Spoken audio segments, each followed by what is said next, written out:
Morning student. आज हम राजस्थान का इतिहास, कला और संस्कृति से संबंधित वस्तुनिष्ठ प्रश्नों की श्रृंखला के अंदर कुछ महत्वपूर्ण प्रश्नों के ऊपर आज हम चर्चा करेंगे। सीरीज के अंदर पहला प्रश्न है, राजस्थान की किस ऐतिहासिक धरोहर को विश्व विरासत में सम्मिलित नहीं किया गया है? आप सभी को मालूम है कि वर्ष 2013 के अंदर राजस्थान के 6 दुर्ग को विश्व विरासत के अंदर सम्मिलित किया गया है। साथ ही साथ में जंतर मंतर वेधशाला को भी जो है विश्व विरासत में सम्मिलित किया गया है। साथ ही साथ जो केवलादेव जो विश्व अभयारण्य है उसको भी इसके अंदर सम्मिलित किया गया है। तो 6 दुर्ग के अंदर जो मेहरानगढ़ दुर्ग को इसके अंदर सम्मिलित नहीं किया गया है, तो इसका सही आंसर है मेहरानगढ़ दुर्ग। राजस्थानी भाषा दिवस कब मनाया जाता है? राजस्थानी जो भाषा दिवस है वो 21 फरवरी को मनाया जाता है। बेसिकली 30 मार्च को राजस्थानी दिवस मनाया जाता है और 21 फरवरी को राजस्थानी भाषा दिवस मनाया जाता है। किस दुर्ग में रानियों के एक जैसे 9 महल निर्मित किए गए हैं? तो स्टूडेंट, राजस्थान में एक ऐसा दुर्ग है जिसके अंदर एक जैसे रानियों के 9 महल निर्मित किए गए हैं, वो है नाहरगढ़ का दुर्ग। इसके अंदर माधव सिंह ने अपनी 9 रानियों, कह सकते हैं कि पटरानियों के लिए विशेष रूप से एक जैसे 9 महलों का निर्माण यहाँ पर करवाया था। तो ये मूल रूप से माधव सिंह के द्वारा ये निर्मित किए गए हैं और ये नाहरगढ़ के दुर्ग के अंदर है, जो कि जयपुर के अंदर है। और इस नाहरगढ़ के अंदर भी एक बायोलॉजिकल और जूलॉजिकल पार्क यहाँ पर बना हुआ है। मूल रूप से नाहरगढ़ को प्राचीन काल के अंदर सुदर्शन गढ़ का दुर्ग भी इसे कहा जाता था। नेक्स्ट क्वेश्चन है, मुगल, यूरोपियन एवं राजपूत स्थापत्य कला शैली पर निर्मित अतिथि और मेहमान नवाजी के लिए कौन सा महल प्रसिद्ध है? तो राजस्थान के संदर्भ में अगर हम बात करें तो ये मुगल यूरोपियन, तो मूल रूप से जो ये महल का निर्माण कार्य किया गया है, ये निश्चित रूप से 18वीं या 19वीं शताब्दी के अंदर इसका निर्माण कार्य किया गया है। राजस्थान के अंदर मुगल और यूरोपियन के साथ साथ राजपूत स्थापत्य शैली पर अतिथि और मेहमान नवाजी के लिए जयपुर में एक महल का निर्माण कार्य किया गया है और उसका नाम है मुबारक महल।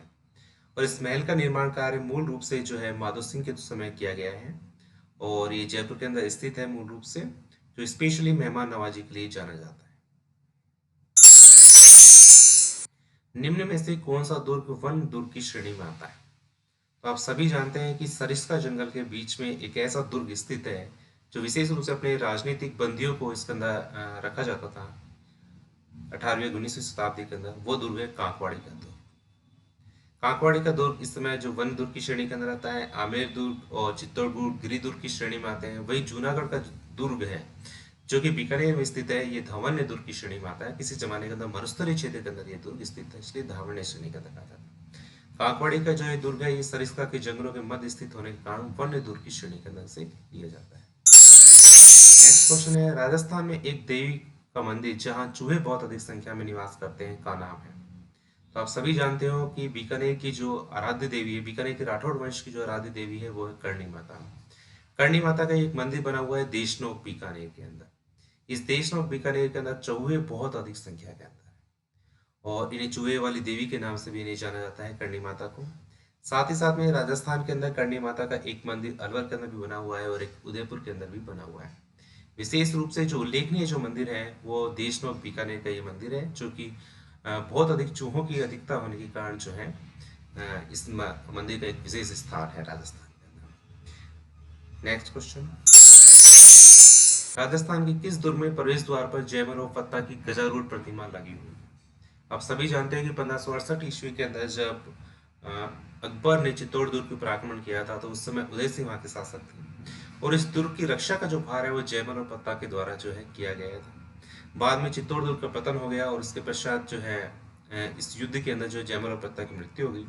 लेकिन उनकी वीरता से प्रसन्न होकर जब बीकानेर के शासक ने दुर्ग का निर्माण कार्य कराया जूनागढ़ दुर्ग के अंदर, तो उसके दोनों साइड सूरजपोल एक गेट बना हुआ है वहां पर, और सूरजपोल गेट के दोनों साइड जो है एक गजारूढ़ जो प्रतिमाएं वहां पर लगी हुई है वो जयमल और पत्ता की लगी हुई। साथ ही साथ में अकबर के द्वारा भी जो आगरा का किला बनाया गया था उसमें भी जयमल और पत्ता की जो गजारूढ़ प्रतिमा वहां पर लगी हुई थी। तो इसमें सही आंसर है जूनागढ़ दुर्ग। नेक्स्ट क्वेश्चन है, राजस्थान में किस लोक देवता को शकुन शास्त्र का ज्ञाता माना जाता है? तो शकुन शास्त्र का जो ज्ञाता है वो मूल रूप से हड़बुजी सांखला को माना जाता है। बेगुटी जोधपुर के अंदर जो है इनका एक मंदिर बना हुआ है, जिसके अंदर मूल रूप से इनकी गाड़ी की पूजा जो की जाती है, जिसके लिए इस गाड़ी के अंदर ये जो है पंगु गायों के लिए जो है चारा लाने के कार्य मूल रूप से करते थे। हड़बू सांकला बाबा रामदेव के मौसेरे भाई थे और इन्हें शकुन शास्त्र का जो है ज्ञाता माना जाता है। नेक्स्ट क्वेश्चन है, राजस्थानी भाषा साहित्य एवं संस्कृति अकादमी बीकानेर द्वारा किस पत्रिका का प्रकाशन किया जाता है? तो यहाँ पर चार ऑप्शन आपको दिए गए हैं, शोध पत्रिका, परंपरा, सूजस और जागती ज्योत। तो राजस्थानी भाषा और साहित्य संस्थान के द्वारा मूल रूप से जागती ज्योत जो है पत्रिका का प्रकाशन किया जाता है। परंपरा का जो प्रकाशन किया जाता है वो राजस्थानी शोध संस्थान चौपाशनी जोधपुर के द्वारा किया जाता है। सूजस का जो प्रकाशन किया जाता है मूल रूप से वो भी बीकानेर के अंदर एक संस्था के द्वारा किया जाता है। सॉरी, सूजस का जो प्रकाशन है वो राजस्थान में जो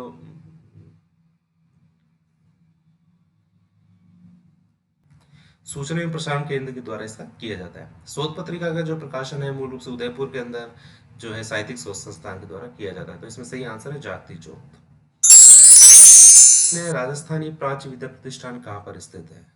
राजस्थान ओरिएंटल रिसर्च इंस्टीट्यूट, ये मूल रूप से जो है जोधपुर के अंदर स्थित है और इसकी अनेक ब्रांचेज राजस्थान के अनेक क्षेत्रों के अंदर, लगभग 6 ब्रांचेज इसकी जो है जो अलग अलग जिलों के अंदर स्थित है।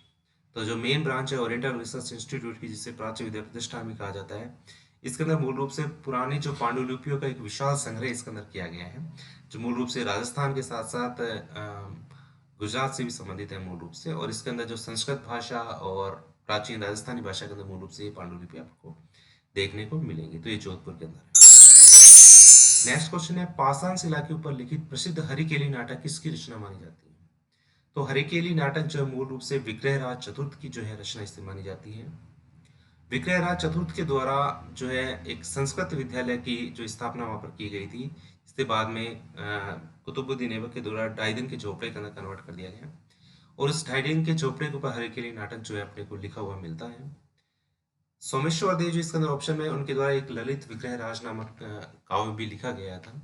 उस नाटक भी कहीं उसके अंश इस जो है 2.5 दिन के झोपड़े पे देखने को मिल रहे हैं। तो इसमें सही आंसर है विग्रहराज चतुर्थ।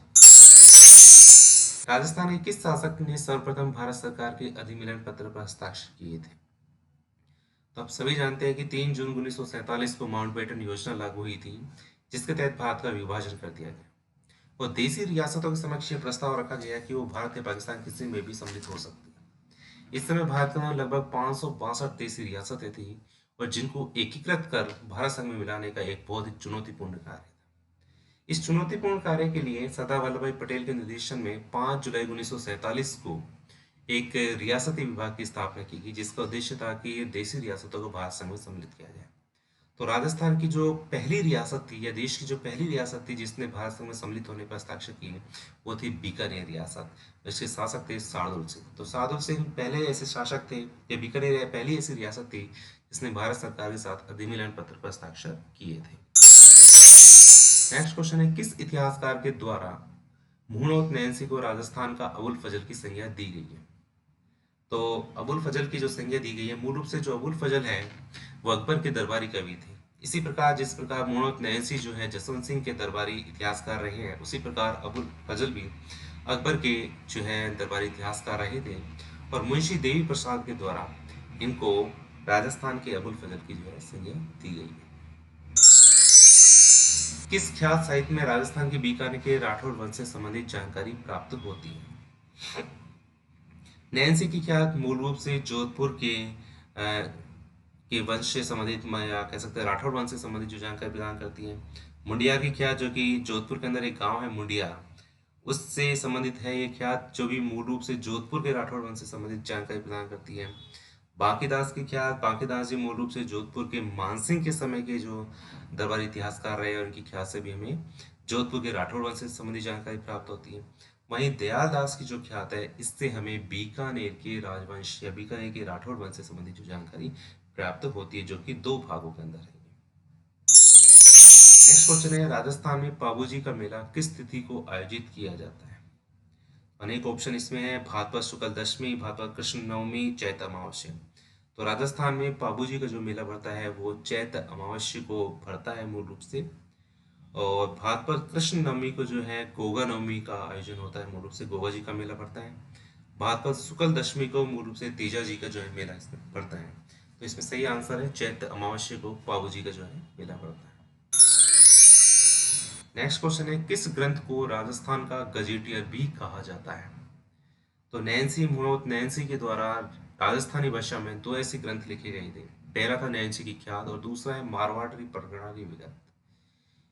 मारवाड़ी परगना की विगत के अंदर मूल रूप से मारवाड़ के जो प्रत्येक परगना है या तहसील है वर्तमान के अंदर, उसका संक्षिप्त इतिहास में दिया गया है। इस कारण इसे राजस्थान का गजेटियर भी से कहा जाता है। नेक्स्ट क्वेश्चन है, राजस्थान में गोल मंदिर के साक्ष्य कहाँ से प्राप्त हुए? तो राजस्थान में गोल मंदिर के जो साक्ष्य है मूल रूप से बैराट से हमें प्राप्त हुए हैं। बैराट एक ऐसा क्षेत्र है जहाँ से मौर्य काल से संबंधित अवशेष मिले हैं। मौर्य काल के अंदर ही निर्मित ये गोल मंदिर के साक्ष्य हमें यहाँ से मिल रहे हैं। और मौर्य काल के अंदर ये बौद्ध भिक्षुओं का या बौद्ध धर्म का एक बहुत बड़ा केंद्र के रूप में भी इसकी जानकारी मिलती है। तो इसका सही आंसर है बैराट। नेक्स्ट क्वेश्चन है, निम्न में से कौन सा लोक देवता पंच पीरों में सम्मिलित नहीं किया गया? तो आप सभी जानते हैं कि राजस्थान के अंदर 5 ऐसे लोक देवता हैं जिसे मुस्लिम संप्रदाय भी पीर के रूप में पूजा उनकी करता है। तो इन पंच पीरों के अंदर मूल रूप से बाबा रामदेव जी, गोगा जी, पाबू जी, हड़बू जी सांकला और मिहाजी मांगलिया को सम्मिलित किया जाता है। तो इसमें जो सही आंसर है वो है तेजा जी। कि कौन से लोक देवताओं को इसमें सम्मिलित नहीं किया जाता, तो वो है तेजा जी। नेक्स्ट क्वेश्चन है, राजस्थान में भीति चित्रण के लिए किस क्षेत्र की हवेलियां प्रसिद्ध है? तो मूल रूप से जैसलमेर की हवेली, जोधपुर की हवेलियों की अगर हम बात करें तो ये अपनी जो है नक्काशी के लिए बहुत अधिक फेमस है। पीले रंग के पत्थरों के अंदर जो नक्काशी इसके अंदर की गई है उसके लिए फेमस है। वहीं शेखावटी क्षेत्र की जो हवेलियां हैं मूल रूप से अपने भीति चित्रण के लिए फेमस है। शेखावटी क्षेत्र राजस्थान के हवेलियों की दृष्टि से बहुत बड़ा कह सकते हैं कि क्षेत्र है। इसके अंदर नवलगढ़ का कस्बा जो है विशेष रूप से वो उसके अंदर कहते हैं कि 100 से अधिक वहाँ पर हवेलियाँ हैं। और मूल रूप से इन हवेलियों की जो विशेषता है शेखावटी क्षेत्र की, उनके अंदर भीति चित्र यहाँ पर बनी हुई है। नेक्स्ट क्वेश्चन है, अपनी गोपुरम आकृति के लिए प्रसिद्ध रंगनाथ मंदिर किस स्थान पर स्थित है? तो राजस्थान के अंदर मूल रूप से जो गोपुरम आकृति है ये दक्षिण भारत की शैली है। राजस्थान में अधिकांश जो मंदिर बने गए हैं वो नागर शैली के अंदर निर्मित किए गए हैं। और गोपुरम जो है मूल रूप से कह सकते हैं कि एक पिरामिड नुमा बहुत ही ऊंचा सारा जो वो बनाया जाता है मूल रूप से दरवाजे के ऊपर। और ये दक्षिण भारतीय शैली है। दक्षिण भारतीय शैली के अंदर निर्मित है रंगनाथ जी का मंदिर, जो मूल रूप से पुष्कर के अंदर जो है स्थित है। तो राजस्थान में कह सकते हैं कि द्रविड़ शैली के अंदर या दक्षिणी शैली के अंदर जो मंदिर का निर्माण कार्य किया गया है वो रंगनाथ जी का मंदिर है और यह पुष्कर में स्थित है। थैंक्स।